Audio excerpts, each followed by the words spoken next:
ඔබට ඔබ එපා වෙලාද මේ කියන දේ හොඳට අහගන්න. ඔබ ඉගෙන ගන්න එකෙක් වෙන්න පුළුවන්. නැත්නම් ඔබ රස්සාවක් කරන වෙන්නත් පුළුවන්. හැබැයි ඔබ ඔය මොකක් කරත් මේ ටික මතක තියාගන්න.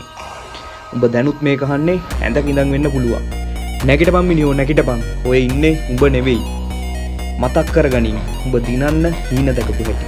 උඹේ අම්මා තාත්තා දිනවන්න දින ගැනපු හැටි. දැන් නේ උඹ කෝ? හරි. උඹ මෙහෙම කරපන්. දැන්ම හදාගනින් උඹට කියලා දඩ ප්ලෑන් එක.